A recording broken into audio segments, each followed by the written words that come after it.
Creatine ಈಗಿನ ಟೈಮ್ದಾಗ gym ಹೋಗೋರಾಯ್ತು, running ಮಾಡೋರಾಯ್ತು, ಇಲ್ಲ ಯಾವ್ದೇ ತರ ಫಿಸಿಕಲ್ ಆಕ್ಟಿವಿಟಿ ಮಾಡೋರಾಯ್ತು, ಎಲ್ಲರೂ ಕ್ರಿಯೇಟಿನ್ ನ ತಗೊಳ್ತಾರು. ಕ್ರಿಯೇಟಿನ್ ನ ಯಾವಾಗ ತಗೋಬೇಕು, ಯಾವ ಟೈಮ್ ಅಲ್ಲಿ ತಗೋಬೇಕು, ಮತ್ತೆ ಎಷ್ಟು ಗ್ರಾಮ್ ತಗೋಬೇಕು, ಮತ್ತೆ ಅದ್ರ ಬೆನಿಫಿಟ್ಸ್ ಏನು, ಮತ್ತೆ ಸೈಡ್ ಎಫೆಕ್ಟ್ ಏನು, ಕಾಮನ್ ಆಗಿ ಇವು ಸ್ವಲ್ಪ ಡೌಟ್ಸ್ ಇರ್ತಾವು ಎಲ್ಲರಿಗೂ ಕ್ರಿಯೇಟಿನ್ ತಗೋದ್ರ ಮುಂಚೆ. ಅವೆಲ್ಲ ಡೌಟ್ಸ್ ನಾನು ಈ ವಿಡಿಯೋದಲ್ಲಿ ಕ್ಲಿಯರ್ ಮಾಡಿದನು. ಸೊ ಈ ವಿಡಿಯೋನ ಕೊನೆವರೆಗೂ ನೋಡಿ, ಮತ್ತೆ ಚಾನಲ್ ಯಾರು ಹೊಸವಾಗಿದಾರ ಚಾನಲ್ ನ ಸಬ್ಸ್ಕ್ರೈಬ್ ಮಾಡ್ಕೊಳ್ಳಿ. ಎಲ್ಲರಿಗೂ ನಮಸ್ಕಾರ, ನನ್ನ ಹೊಸ ವಿಡಿಯೋಗೆ ನಿಮ್ಮೆಲ್ಲರಿಗೂ ಸ್ವಾಗತ.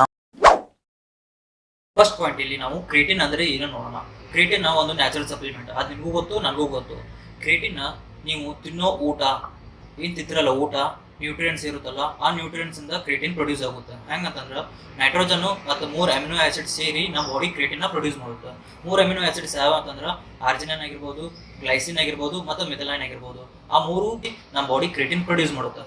ನಾವು ಕ್ರಿಯೇಟಿನ್ ಫುಡ್ ಇಂದನೂ ತಗೋಬಹುದು.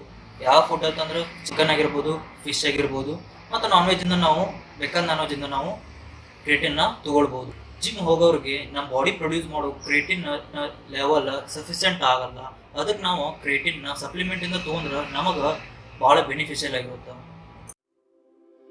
ಸೆಕೆಂಡ್ ಪಾಯಿಂಟ್ ಅಲ್ಲಿ ನಾವು ಇಲ್ಲಿ ಕ್ರಿಯೇಟಿನ್ ಹೇಗೆ ತಗೊಳ್ಬೇಕು, ಕ್ರಿಯೇಟಿನ್ ಯಾವ ಟೈಮಲ್ಲಿ ತಗೋಬೇಕು, ಮತ್ತು ಕ್ರಿಯೇಟಿನ್ ಡೋಸೇಜ್ ಎಷ್ಟು ಇರಬೇಕು, ಎಷ್ಟು ಗ್ರಾಮ್ ತಗೋಬೇಕು ಅನ್ನೋದು ಈ ಸೆಕೆಂಡ್ ಪಾಯಿಂಟ್ ಅಲ್ಲಿ ಎಲ್ಲ ಕವರ್ ಮಾಡ್ತೀನಿ. ಕ್ರಿಯೇಟಿನ್ ಹೆಂಗೆ ತಗೋಬೇಕು, ಭಾಳ ಜನ ಕ್ರಿಯೇಟಿನ್ ಯಾವ ಥರ ತಗೋಬೇಕಂತ ಗೊತ್ತಿರಲ್ಲ ಅವರಿಗೆ.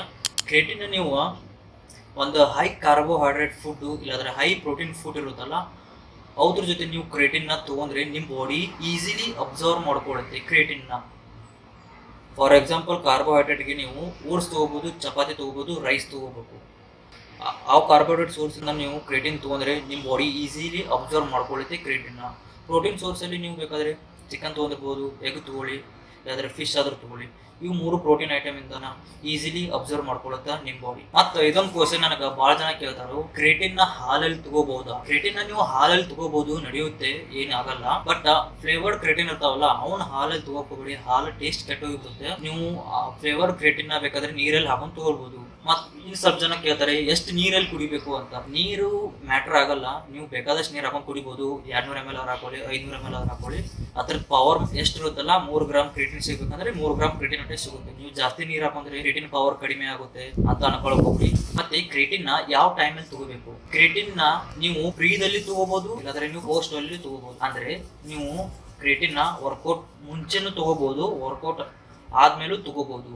ಬಟ್ ರಿಸರ್ಚ್ ಪ್ರಕಾರ ನೀವು ಕ್ರಿಯೇಟಿನ್ ವರ್ಕೌಟ್ ಆದ್ಮೇಲೆ ತಗೊಂಡ್ರೆ ನಿಮಗೆ ಬೆನಿಫಿಟ್ಸ್ ಭಾಳ ಸಿಗ್ತಾವೆ. ಹೆಂಗಂದ್ರೆ ಈಗ ನೀವು ವರ್ಕೌಟ್ ಮಾಡಿದಾಗ ನಿಮ್ಮ ಮಸಲ್ಸ್ ಅಲ್ಲಿ ಟೈನಿ ಮಸಲ್ ಡ್ಯಾಮೇಜ್ ಆಗಿರುತ್ತೆ. ಆ ಮಸಲ್ ಡ್ಯಾಮೇಜ್ ರಿಪೇರಿ ಮಾಡಾಕ ಕ್ರಿಯೇಟಿನ್ ನಿಮ್ಗೆ ಹೆಲ್ಪ್ ಮಾಡುತ್ತೆ. ಅದಕ್ಕೆ ನೀವು ಕ್ರಿಯೇಟಿನ್ ಪೋಸ್ಟ್ ವರ್ಕೌಟ್ ಅಲ್ಲಿ ತಗೊಂಡ್ರೆ ಭಾಳ ಹೆಲ್ಪ್ಫುಲ್ ಆಗುತ್ತೆ. ಹೆಂಗಂತಂದ್ರೆ ವಿತ್ ಹೈ ಕಾರ್ಬೋಹೈಡ್ರೇಟ್ ಫುಡ್ ಜೊತೆ ತಗೋರಿ, ಇನ್ನ ಹತ್ರ ಕ್ರಿಯೇಟಿನ್ ಅಬ್ಸಾರ್ಪ್ಷನ್ ಇನ್ನೂ ಜಾಸ್ತಿ ಆಗುತ್ತೆ. ನೆಕ್ಸ್ಟ್ ಕ್ರಿಯೇಟಿನ್ ಎಷ್ಟು ಗ್ರಾಮ್ ತಗೊಳ್ಬೇಕು ನೋಡಿ. ಫಾರ್ ಎಕ್ಸಾಂಪಲ್ ನನ್ನ ಬಾಡಿ ಇವಾಗ 69 kgs ಐತಿ. ಆ 69 kgsಗೆ ಇಂಟು 0.1 ಮಾಡ್ತೀನಲ್ಲ, ಅವಾಗ ಎಷ್ಟು ಸಿಗುತ್ತಲ್ಲ 6 ಗ್ರಾಮ್ ಸಿಗುತ್ತೆ ನನಗೆ. ಆ 6 ಗ್ರಾಮ್ ಕ್ರಿಯೇಟಿನ್ ನಾನು ಡೈಲಿ ತಗೊಳ್ತೀನಿ. ಸೊ ನೀವು ನಿಮ್ಮ body weight into 0.1 gram daily creatine ತಗೊಂಡ್ರೆ ನಿಮಗೆ ಭಾಳ ಹೆಲ್ಪ್ಫುಲ್ ಆಗುತ್ತೆ. ಮತ್ತು ಭಾಳ ಜನ ಕ್ರಿಯೇಟಿನ್ 20 ಗ್ರಾಮ್ ತಗೋತಾರೆ, ಅಂದರೆ ಕ್ರಿಯೇಟಿನ್ ಲೋಡ್ ಮಾಡ್ತಾರೆ, ಲೋಡಿಂಗ್ ಫೇಸ್ ಅಂತಾರೆ ಅದಕ್ಕೆ. ನೀವು ಆ ಥರ ಮಾಡ್ಬೋದು, ಬಟ್ ಅದ್ರ ಜಾಸ್ತಿ ಏನು ಬೆನಿಫಿಟ್ ಇಲ್ಲ. ಸೊ ನೀವು ಡೈಲಿ 6 ಗ್ರಾಮ್ ತೊಗೊಂಡ್ರೆ ಸಾಕು, ನಿಮ್ಮ ಬಾಡಿಗೆ ಸಫಿಷಿಯೆಂಟ್ ಇರುತ್ತೆ, ನಿಮ್ಮ ಮಸಲ್ ಗ್ರೋತ್ ಮಾಡೋಕ್ಕೆ ಹೆಲ್ಪ್ ಆಗುತ್ತೆ. ಥರ್ಡ್ ಪಾಯಿಂಟ್, ಕ್ರಿಯೇಟಿನ್ ತೊಗೊಂಡ್ರೆ ಏನು ಬೆನಿಫಿಟ್ಸ್ ಸಿಗುತ್ತೆ. ಕ್ರಿಯೇಟಿನ್ ತಗೋಕೆ ಏನಾದ್ರು ನೀವು ಸ್ಟಾರ್ಟ್ ಮಾಡ್ರೆ ಐತಲ್ಲ, ನಿಮ್ಮ ಬಾಡಿ ಒಳಗಡೆ ಎಡಿನೋಸಿನ್ ಟ್ರೈಫಾಸ್ಫೇಟ್ ಲೆವೆಲ್ಗಳು ಇನ್ಕ್ರೀಸ್ ಆಗ್ತಾವೆ. ಅಂದ್ರೆ ATP ಲೆವೆಲ್ ಇನ್ಕ್ರೀಸ್ ಆಗುತ್ತೆ. ಫಾರ್ ಎಕ್ಸಾಂಪಲ್ ನಾ ಇವಾಗ ಜಿಮ್ ಹೋಗ್ತೀವಿ, ಜಿಮ್ ಅಲ್ಲಿ ವೇಟ್ ಲಿಫ್ಟ್ ಮಾಡಕ ನಮ್ಮ ಬಾಡಿಗೆ ಎನರ್ಜಿ ಬೇಕಾಗುತ್ತೆ. ಆ ಎನರ್ಜಿನ ನಮ್ಮ ಬಾಡಿ ATP ಅನ್ನೋ ಮಾಲಿಕ್ಯೂಲ್ ಇಂದ ತಗೊಳುತ್ತೆ. ನಾವು ಏನ್ ತಿಂತೀವಲ್ಲ, ಪ್ರೋಟೀನು, ಫ್ಯಾಟ್ಸು, ಕಾರ್ಬ್ಸು, ಅವೆಲ್ಲ ಡೈಜೆಷನ್ ಆದ್ಮೇಲೆ ಅಂದ್ರೆ ಜೀರ್ಣ ಆದ್ಮೇಲೆ ಐತಲ್ಲ, ನಮ್ಮ ಬಾಡಿ ಅದನ್ನ ATP ಆಗಿ ಸ್ಟೋರ್ ಮಾಡುತ್ತೆ. ಅಂದ್ರೆ ಜಾಸ್ತಿ ATP ಅಂತಂದ್ರೆ ಜಾಸ್ತಿ ಎನರ್ಜಿ. ಅದಕ್ಕೆ ನಾವು ಕ್ರಿಯೇಟಿನ್ ಐತಲ್ಲ ಸಪ್ಲಿಮೆಂಟ್ ಆಗಿ ತಗೊಂಡಾಗ ಐತಲ್ಲ, ನಮ್ಮ ಬಾಡಿ ಒಳಗಡೆ ATP ಲೆವೆಲ್ ಇನ್ಕ್ರೀಸ್ ಆಗುತ್ತೆ. ATP ಲೆವೆಲ್ ಇನ್ಕ್ರೀಸ್ ಆತಂದ್ರೆ ಎನರ್ಜಿನೂ ತಾನೇ ಇನ್ಕ್ರೀಸ್ ಆಗುತ್ತೆ. ಎನರ್ಜಿ ಜಾಸ್ತಿ ಇದ್ರೆ ವೇಟ್ನ ಜಾಸ್ತಿ ಎತ್ತಿರಂದಂಗ. ಅದಕ್ಕೆ ಹೇಳ್ತಾರೋ ಕ್ರಿಯೇಟಿನ್ ತಗೊಂಡಾಗ ನಿಮ್ಮ ಸ್ಟ್ರೆಂತ್ ಇನ್ಕ್ರೀಸ್ ಆಗುತ್ತೆ ಅಂತ. Fourth point, creatine side effects. First point ನ ಇಲ್ಲಿ ಕ್ಲಿಯರ್ ಮಾಡ್ತೀನಿ. ಕ್ರಿಯೇಟಿನ್ ಸ್ಟೆರಾಯ್ಡ್ ಅಲ್ಲ, ಕ್ರಿಯೇಟಿನ್ ಇಂದ ಯಾವುದೇ ತರ ಸೈಡ್ ಎಫೆಕ್ಟ್ ಆಗಲ್ಲ. ಸ್ಟೆರಾಯ್ಡ್ ತಗೋರ್ತಾರಲ್ಲ ಅವ್ರು ಸಪ್ರೇಟ್ ಆಕಾರ, ಅವ್ರು ಜಲ್ದಿ ಮಸಲ್ ಗೇನ್ ಮಾಡ್ತಾರೋ ಮತ್ತೆ ಜಲ್ದಿ ಫ್ಯಾಟು ಲೂಸ್ ಮಾಡ್ತಾರೆ, ಅವ್ರದ್ದು ಸಪ್ರೇಟ್ ಕ್ಯಾಟಗರಿ. ಕ್ರಿಯೇಟಿನ್ ಏನ್ ಮಾಡುತ್ತೆ, ನಮ್ಮ ಬಾಡಿ ಒಳಗಡೆ ATP ಲೆವೆಲ್ ಇನ್ಕ್ರೀಸ್ ಮಾಡುತ್ತೆ. ಸ್ಟ್ರೆಂತ್ ಇನ್ಕ್ರೀಸ್ ಮಾಡುತ್ತೆ. ಓಕೆ, ಮತ್ತು ನಮ್ಮ ಮಸಲ್ಸ್ ಒಳಗಡೆ ವಾಟರ್ ಹೋಲ್ಡ್ ಮಾಡಿಟ್ಟಿರುತ್ತೆ. ವಾಟರ್ ಹೋಲ್ಡ್ ಮಾಡಿದ್ರೆ ನಮ್ಮ ಮಸಲ್ಸ್ ದೊಡ್ಡ ಕಾಣಕ್ ಸ್ಟಾರ್ಟ್ ಆಕಾವು. ಸೊ ಅದರಿಂದ ನಮ್ಗೆ ಯಾವುದೇ ತರ ಸೈಡ್ ಎಫೆಕ್ಟ್ ಆಗಲ್ಲ. ಕ್ರಿಟಿನ್ ತಗೊಂಡ್ರೆ ಹೇರ್ ಫಾಲ್ ಆಗುತ್ತಾ? ಇದೊಂದು ಭಾಳ ಜನ ಕ್ವಶನ್ ಕೇಳತಾರ, ಕ್ರಿಟಿನ್ ತಗೊಂಡ್ರೆ ಹೇರ್ ಫಾಲ್ ಆಗುತ್ತಾ ಅಂತ. ಕ್ರಿಟಿನ್ ತಗೊಂಡ್ರೆ ಹೇರ್ ಫಾಲ್ ಅಂತೂ ಆಗಲ್ಲ, ನನಗಂತೂ ಹೇರ್ ಫಾಲ್ ಆಗಿಲ್ಲ. ಸ್ಟಾರ್ಟಿಂಗ್ ಮಾತ್ರ ಆಗಿತ್ತು. ಕ್ರಿಟಿನ್ ಸ್ಟಾರ್ಟಿಂಗ್ ತಗೋಕ್ ಸ್ಟಾರ್ಟ್ ಮಾಡಿದ್ನಲ್ಲ ಫಸ್ಟ್ ವೀಕಲ್ಲಿ, ಅವಾಗ ಸ್ವಲ್ಪ ನನಗೆ ಹೇರ್ ಲಾಸ್ ಆಗಿತ್ತು. ಅಂದರೆ ಭಾಳ ಆಗ್ತಿರ್ಲಿಲ್ಲ. ಒಂದು 4-5 ಕೂದಲು ಜಾಗ ಮಾಡುವಾಗ ಇಲ್ಲಾಂದ್ರೆ ಕೈ ಹಿಂಗೆ ಇಕ್ಕೊಳ್ಳುವಾಗ ಸ್ವಲ್ಪ ಕೂದಲು ಕೀಳ್ತಿತ್ತು. ಆಮೇಲೆ ಹೋಗ್ತಾ ಹೋಗ್ತಾ ನಮ್ಮ ಬಾಡಿ ಕ್ರಿಟಿನ್ಗೆ ಅಡಾಪ್ಟ್ ಆಯ್ತು ಏನು ಗೊತ್ತಿಲ್ಲ, ಅವಾಗಿಂದ ನನಗೆ ಹೇರ್ ಫಾಲ್ ಆಗಿಲ್ಲ.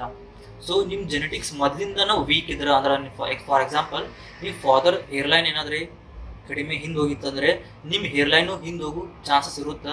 ನೀವು ಕ್ರಿಟಿನ್ ತಗೋರಿ ಬಿಡ್ರಿ ಸಂಬಂಧ ಬೀಳಲ್ಲ. ಹೇರ್ ಫಾಲ್ ಆಗ್ಬೇಕಂತಂದ್ರೆ ನಿಮ್ಮ ಬಾಡಿ ಹಾಗೆ ಆಗುತ್ತದ. ಸೊ ಕ್ರಿಟಿನಿಂದ ನಿಮ್ಗೇನು ಡೈರೆಕ್ಟ್ ಹೇರ್ ಫಾಲ್ ಆಗಲ್ಲ. ಕ್ರಿಟಿನಿಂದ ಕಿಡ್ನಿ ಡ್ಯಾಮೇಜ್ ಆಗುತ್ತಾ ಅಂತ ಭಾಳ ಜನ ಕೇಳ್ತಾರೋ. ಕ್ರಿಟಿನಿಂದ ಕಿಡ್ನಿ ಡ್ಯಾಮೇಜ್ ಆಗಲ್ಲ, ಸರಿನಾ? ನಿಮಗೆ ಏನಾದರೂ ಮೊದಲಿಂದ ಕಿಡ್ನಿ ಒಳಗೆ ಪ್ರಾಬ್ಲಮ್ ಇದ್ರೆ ಅಷ್ಟೇ ಕ್ರಿಟಿನ್ನ ಅವಾಯ್ಡ್ ಮಾಡ್ರಿ. ಇಲ್ಲಾಂದ್ರೆ ನೀವು ಕ್ರಿಟಿನ್ನ ಈಸಿಲಿ ತಗೋಬಹುದು, ಏನಾಗಲ್ಲ. ಸೊ ಮಾರ್ಕೆಟ್ದಾಗ ಭಾಳ ಫೇಕ್ ಕ್ರಿಟಿನ್ ಸಿಗ್ತಾವು, 200 ರೂಪಾಯಿ 300 ರೂಪಾಯಿಗೂ ಸಿಗ್ತಾವು. ಆ ಕ್ರಿಟಿನಿಂದ ದೂರ ಇರಿ. ನೀವು ಚೀಪ್ ಬ್ರ್ಯಾಂಡ್ ಯಾವ್ದಾದ್ರು ಕ್ರಿಟಿನ್ ತಗೊಂಡ್ರೆ ನಿಮ್ಮ ಫಿಕ್ಸ್ ಕಿಡ್ನಿ ಮೇಲೆ ಎಫೆಕ್ಟ್ ಆಗುತ್ತೆ. ಅದ್ರಾಗ ಏನು ಹಾಕಿರ್ತಾರಂತ ನಮಗಿಂದ್ರೂ ಗೊತ್ತಿರಲ್ಲ. ಸೊ ನಾನು ಪರ್ಸನಲ್ ಆಗಿ ವೆಲ್ಕೋರ್ ಕ್ರಿಟಿನ್ನ ತಗೊಳ್ತಾ ಇದನ್ನು. ಲ್ಯಾಬ್ ಸರ್ಟಿಫೈಡ್ ಐತಿ ವೆಲ್ಕೋರ್ ಕ್ರಿಟಿನ್ನ. ಅದಕ್ಕೆ ನೀವು ತಗೋರಿ, ಸ್ಪೆಂಡ್ ಮಾಡ್ರಿ, ಏನಾಗಲ್ಲ. 500 to 600 rupees ಆಗುತ್ತೆ. ಅದ್ರ ಲಿಂಕ್ ಬೇಕಾದ್ರೆ ನಾನು ನಿಮ್ಗೆ ಡಿಸ್ಕ್ರಿಪ್ಷನ್ದಾಗ ಕೊಟ್ಟಿರ್ತೀನಿ. ಮತ್ತು ನಾನು ಕೋಡ್ ಯೂಸ್ ಮಾಡಿರಿ P10 ಅಂತಂದು, ಅದ್ರೊಳಗೆ ನಿಮಗೆ ಅಡಿಷನಲ್ ಡಿಸ್ಕೌಂಟು ಸಿಗುತ್ತೆ. ಸೊ ಇವತ್ತು ಈ ವಿಡಿಯೋದಲ್ಲಿ ಇಷ್ಟೇ.